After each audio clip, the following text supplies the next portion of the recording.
Microphone. Okay, yeah. So welcome to our kickoff Ag-on-Tap for the winter semester. We left off talking about soils in the summer. So we had 4 talks on soils and how soils are important in agriculture from different perspectives. And now we are really excited for winter semester, where we are going to spend some time with models and equations and have very smart people explain their models and the equations that they use to understand agricultural systems, or maybe develop new agricultural systems. So we are really, really excited to have a suite of talks on lost in equations, the power of models in agriculture, here over the next 4 months in Furtner at 7 p.m. And now I hand it over to Claudia to introduce our speaker. Yeah, and of course, I want to give credit who found this wonderful title of this series, Lost in Equation. This was Mosen Sare. Yeah. In his talk last semester, he said, oh, I'm always lost in equations. So this was something, well, we take up this topic and say we do something about models. And so this semester, we're going to hear about models in crop modeling, what's we about today. We also hear modeling of water streams and their significance for the landscape. We also hear about modeling animals in the landscape. So it's all different kinds of angles where we can use models to learn more. Today, it's a pleasure to introduce Rogerio de Nóia Júnior. He is from Brazil originally, and he had his bachelor in agronomy at the, I have to put on my glasses, sorry, University of Espírito Santo in Brazil. And then his master in agricultural systems at the University of Sao Paulo in Brazil. Then he moved to Florida and joined Sandholt AgScience lab in Florida. And now he moved over here, so together with Sandholt, and does his PhD in Sandholt's group, using crop models to make predictions regarding the yield and in context with climate change. And this, I think, is going to be here about. And he's almost finished with his PhD. So I think within this month he will defend it, right? Yeah. So we will hear the final results. So it's a practice talk for his PhD. Yeah. So the stage is yours. Okay, thank you. Thank you. Okay, that's on.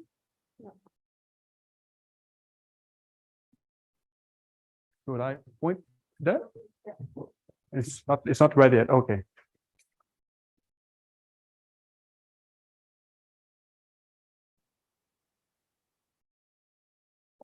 Okay.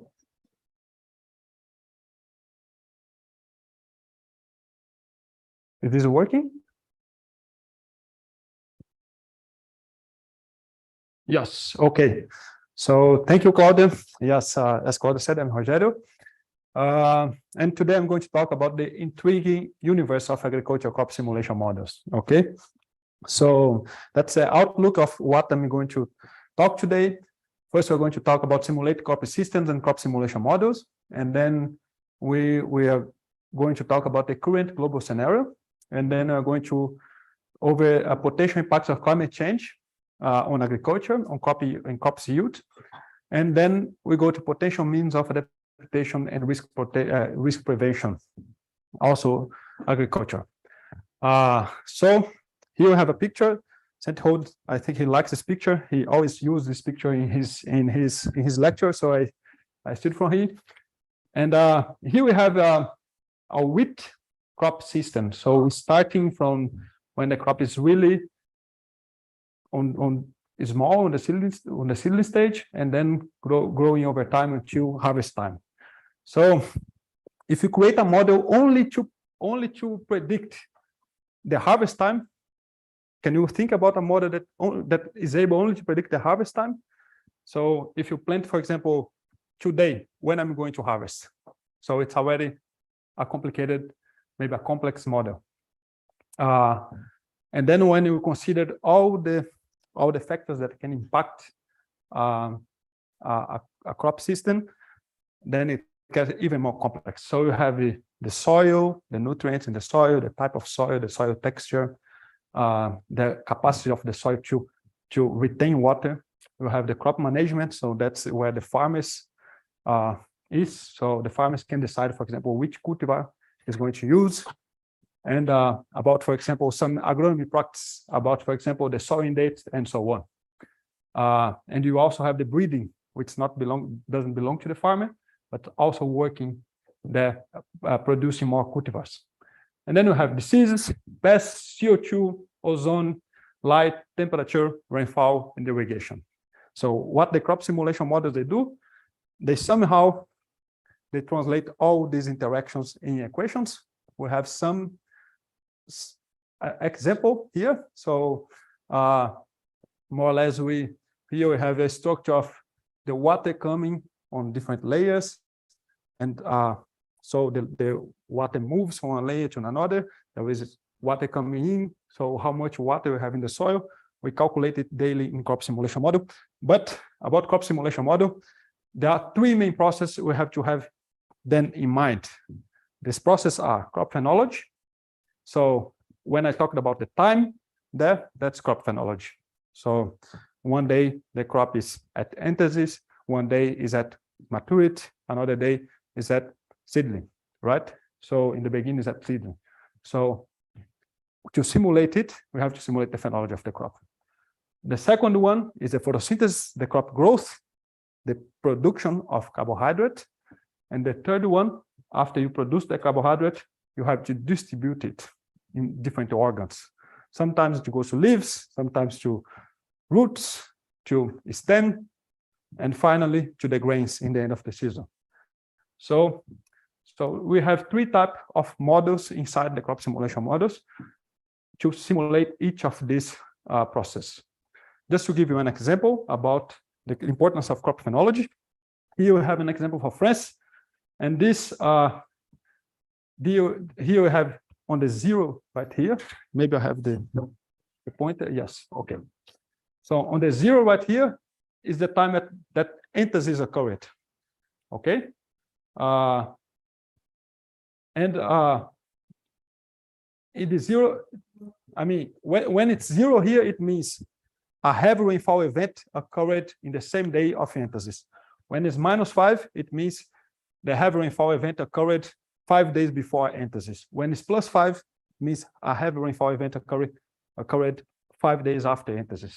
So you can see here the impact of the heavy rainfall varying according to the time lapse of rainfall to anthesis. Okay, so we see that usually if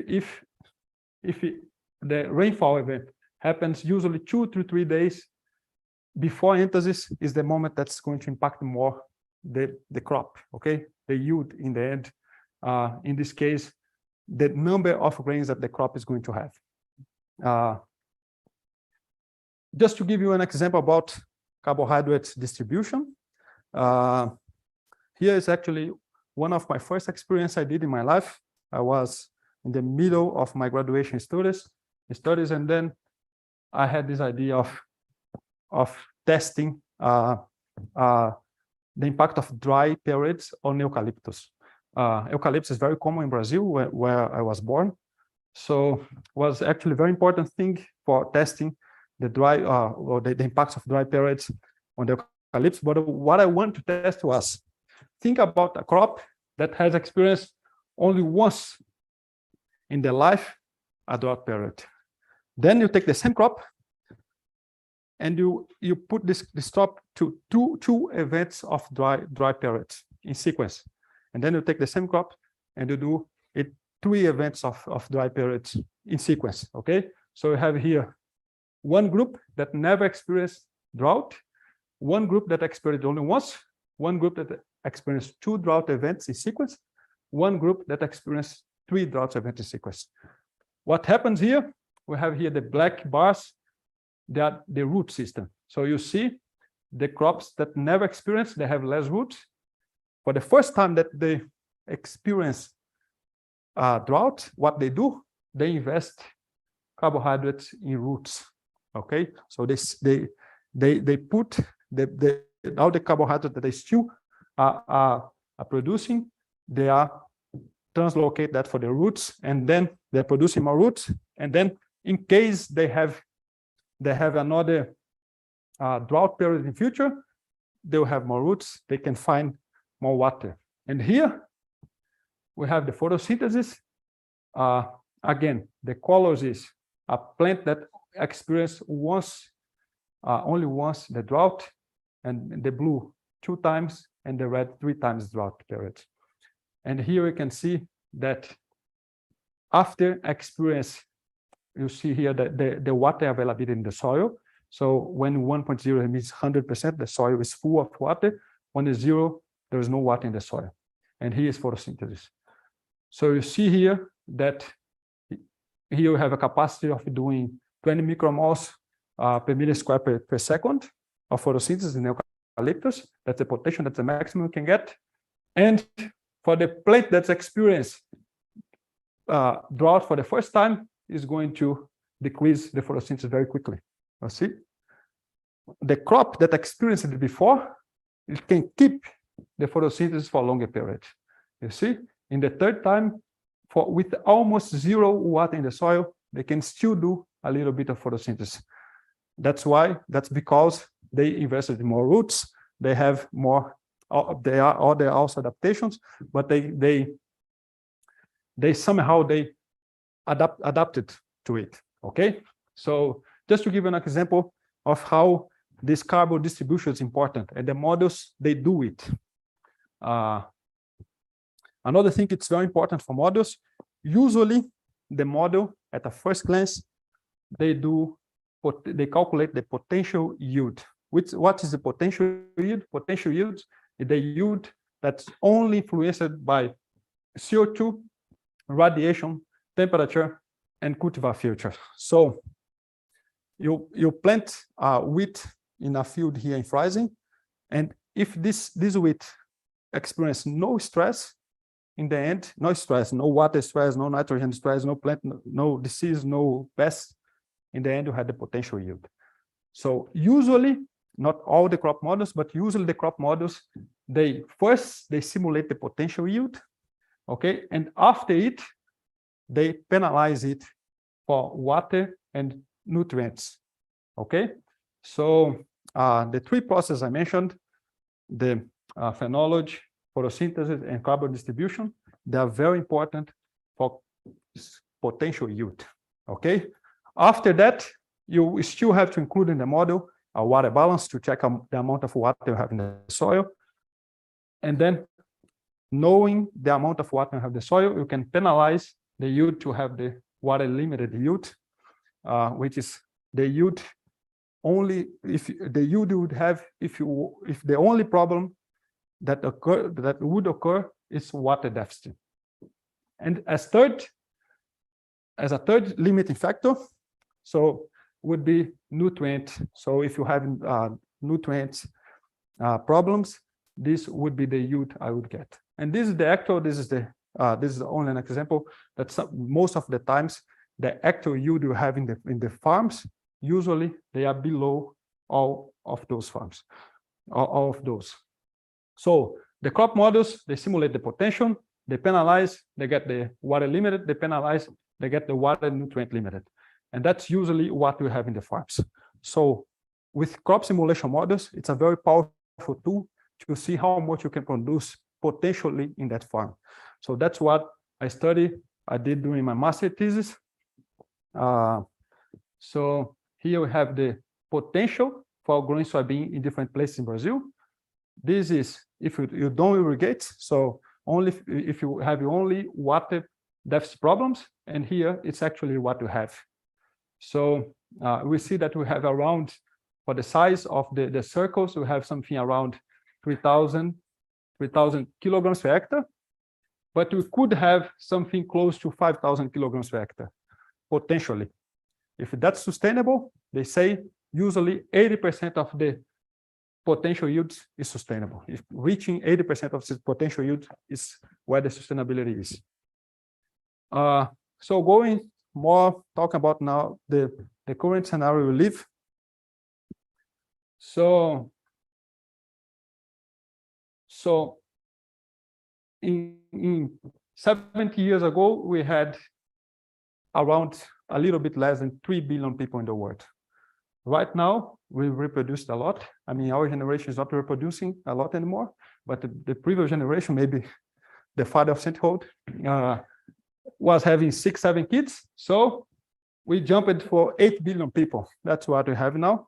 And we project that we still can increase to they expect we reach close to 10 billion people by the end of the century. Okay, this can vary from 7 billion to 13 billion people, 14 billion people. And the growth in population is really happening now in Africa.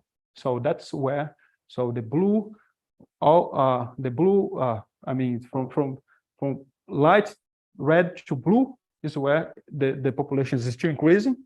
In Brazil, it's already decreasing. Germany is stagnating. There are some countries in Africa that is growing over to 150%. Actually, there are some countries in Africa that they grow 4 million people per year. So we have to feed these people, right? We have to feed everyone. So here I have two different studies. I'm showing here the productivity, the yield of maize, rice, wheat, and soybean, and here for wheat, rice, and cassava. So the dots here are the observed, the ones we had until today. Actually, not today, until 2015 in this case, until 2013 in this case. So we are growing, the yields are growing, the global yields are growing for these crops, but we see here the dashed line.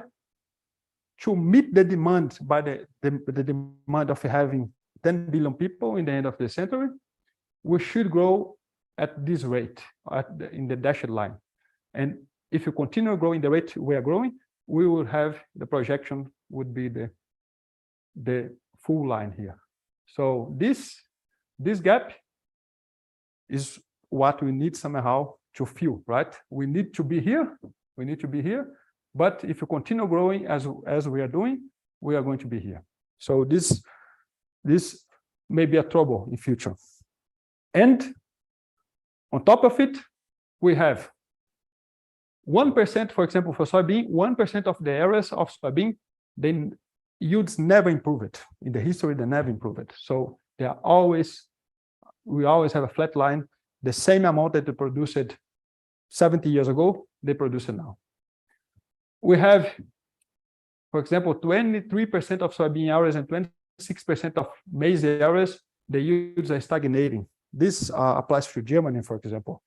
They had a growth in the past, but now they are already reaching the potential, so they're not growing anymore. Some areas, the yields are already collapsed. For example, 3.2% of maize areas in the world, they already experience decline in yields. And finally, we have 70%, 75% that we still can grow. Okay, so we have to grow. We have to fill the gap that are shown in the previous graph.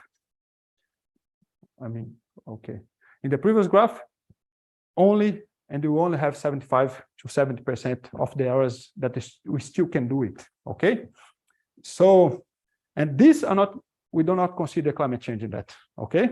So if you put climate change on top of it, then the things can be even worse. So crop simulation models, the models we are talking about, were extensively used to assess the impact of climate change on crops.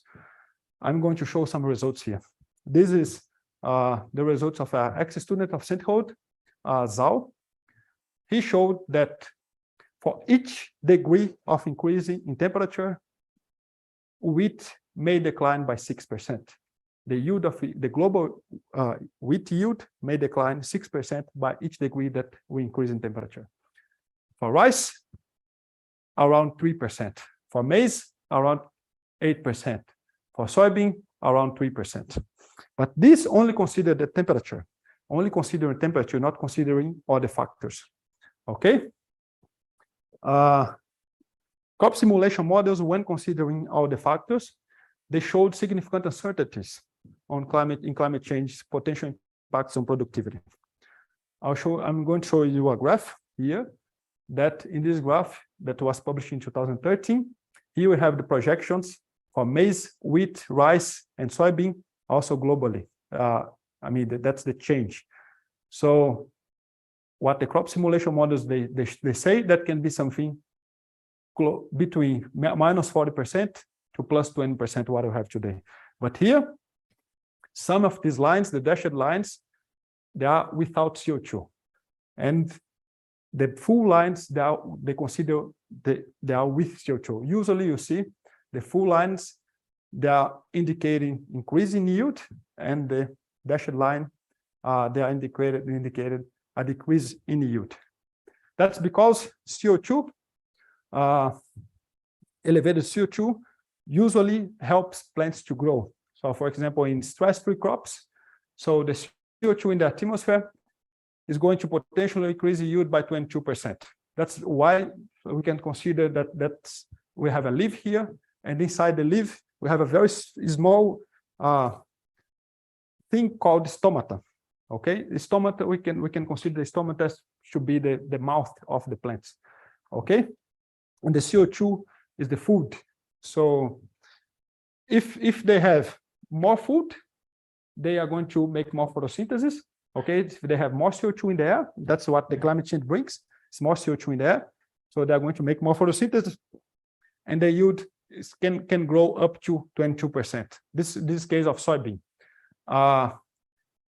In case of drought, the yield can grow by up to 1%. That's because think about if you have to eat, right? To eat, you have to open your mouth. The same thing for the plant. They need to open the stomata to capture CO2. If they have lots of CO2, they don't need to open the stomata a lot, so they can slightly close it, and there's still a lot of CO2 in the air, and then they don't transpire because the transpiration is also happening through the stomata. So if they transpire less, then they are losing less water. They can keep more water in the soil, and then under drought conditions, we can say that they keep the productivity at the levels we have today. The uncertainties we had in the graphs we showed before, they are reducing now with the new generations of climate models. So this is a study published now in 2021, and here we have maize and wheat. So, and here we have the map. That's the average yield of the globe for both, and that's the map. We can see if it's blue, the yield is increasing. If it's red, the yield is decreasing. So for maize, we can see that the projections are really bad. Okay, so it's decreasing almost everywhere, and on average, the productivity of maize can decline up by 30%. For wheat, many regions of the world, the productivity is increasing because of the CO2, and this in the end they project an increase between 10 and 20%. Okay, but yeah, one very important thing, beers may become more expensive. Okay, so that's the price of beers for a half liter, the one we are probably drink now, the half liter glass. So they had nothing for Germany, unfortunately. But for example, we can if you plan to go to Italy in 15 years from now, it better don't go, because the beers may be much more expensive. So for example, by the end of the century, they may be $4 more expensive than they are today. Okay, for a glass of half a liter. So recent events caused by combination of extreme weather events, they challenge crop simulation models. I just show here some projections we have for future with crop simulation models for wheat and maize, but some events, I think it echo like the beer thing. But some events, they challenge crop simulation models. I'm going to talk about one in specific that happened in France. It's also happened in north of Germany, in parts of Bavaria too. That was in 2016. 2016, which is the the one you see right here, is the worst wheat harvest in the history of France. Okay, we see that before the yields were lower, but you never see a wheat yield decline as we see here in 2016. Never experienced that. The French guys, the French people, they never saw that in their life. So we see here that the map of 2016, this also happened, for example, when the wheat yield decline happened all in the red areas here in the map. So you see here parts of Bavaria, in Belgium, in Netherlands, in the northern countries. So it happened in many places, all of them for the same reasons. So you see here you have a box plot. The box plot shows the distribution of the temperature, in this case, solar radiation, rainfall over the last 40 years. And the red dots showed what happened in 2016. We can see here that solar radiation, they were very low compared to the overall distribution. They were very low in May and June, and they had lots of rainfall in May and June. So this was not caused by droughts. This was not caused by heat. This was caused by excess of water. Okay. And when you try to simulate it, we see here a crop simulation model simulating some different years. So we have here, for example, 2019. The line is a simulation. The dots are the observed. So we see that 2019 we simulated quite well. We go to 2017, we simulate quite well. When we go to 2016, that's what happened in the field. That's what we simulated. Okay, so we simulate 11 tons and they harvest 3 tons. So something happened. Something is happening, right? What's happening? The model cannot capture it. That's because crop simulation models, they consider water deficit, nitrogen deficit, but they don't consider excess of waters. Here, it's a review of 34 crop models. So out of the 34 wheat crop models that exist, all of them, they do water deficit. All of them, they do nitrogen deficit. But 1/3 of them, they do waterlogging. Half of them, they do heat. So they consider heat impacts on crops, on wheat crop. 1/3 of them, they do frost. Almost none of them, they do storms, like heavy rainfall, like hail storms. So 1/3 also consider ozone, disease, but pests, weeds, and other nutrient deficits, they're not considered. So when usually we have lots of water, excess of water, causing yield penalty, the models, they cannot see it. So as I showed you some projections, and you know that we are having more extremes. In some years, we have lots of water, some years we don't. So the question that comes is, are we underestimating the impact of climate change on crop yields? Because, for example, if you read the IPCC reports, they use there are results of crop simulation models in the IPCC reports. I'll give you an example. For example, here, I want you to look for Brazil, only in Brazil here. In Brazil, we see a decline of 10 to 20% when simulated with multiple crop simulation models. However, when you use machine learning, we directly or indirectly, we consider excess, all the factors, right? Somehow you can consider all the factors. So when you use machine learning, we see a decline of up to 60%. So much higher than what they are projecting with crop simulation model. And there is another study that is showing that plant disease, for example, we look at here in Brazil, plant disease, they may cause up to 50% wheat yield loss in Brazil. So if you consider that crop simulation models, they don't consider plant disease, and they simulate here around 10 to 20%, and we are going to have lots of disease in Brazil. So this may explain here the result we have, for example, with machine learning, which usually is worse than crop simulation models, okay? So the message I want to say is that crop simulation models, they may underestimate the the projections we have for future yields. Okay. While crop models may underestimate due to their limited factors, machine learning models can account for a broader range of factors directly or indirectly. Here I have some examples of machine learning applications. Here we have for Brazil, and all the red dots here are the events that usually happen once every 20 years. Okay, so these events, they usually happen once every 20 years. Here you have from 1850 to 2000. You see, we can count here 3-4 events. But in future, these events are become almost the norm. Okay, so, and this is for France. What happened in France in 2016 is projected to become up to 5% more frequent. So what happened in France is an event that occurred once in 100 years. If the frequency goes to 5%, this means that this event is going to occur once every 20 years. So what you can do?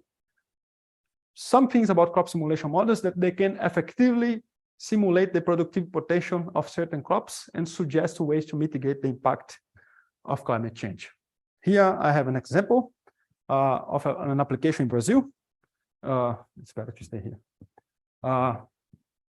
So in this case, we have different sowing dates, and we can actually calculate how much of yield we lose for water deficit in different locations. Okay, so where is green, the yield is better, right?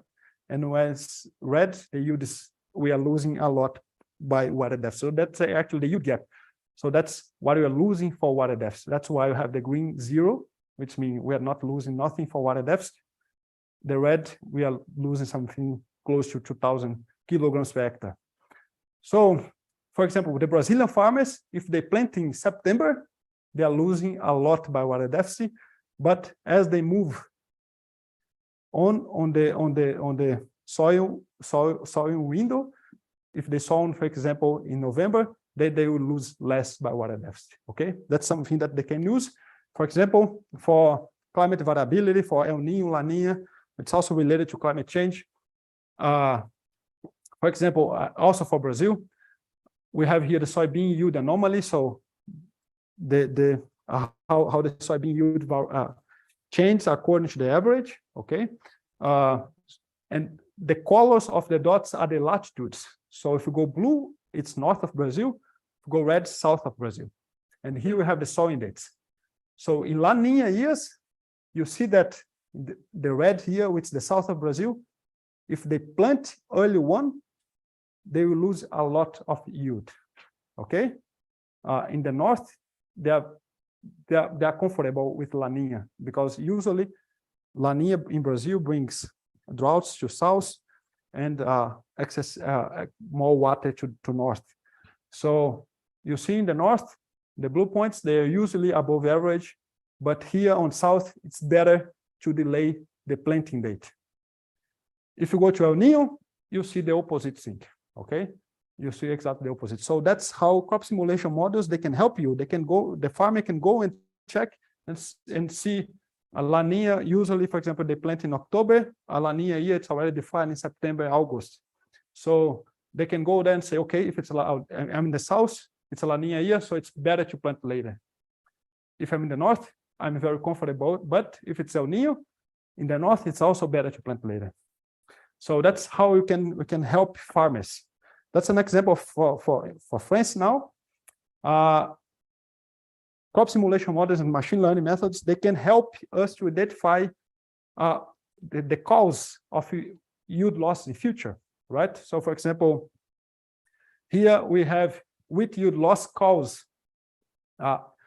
What's going to happen in France? That's so. For example, we see here, for example, in a scenario in the SSP5 8.5, which is a more pessimistic scenario, we see that in future there are going to be more wheat yield losses by heat and less by flooding and more by plant disease in France. By knowing that, people can start to already prepare themselves for what is coming, right? Another application, it's this one is a more long-term applications. This one's more short-term applications. So, for example, with the crop simulation models and machine learning, we can maybe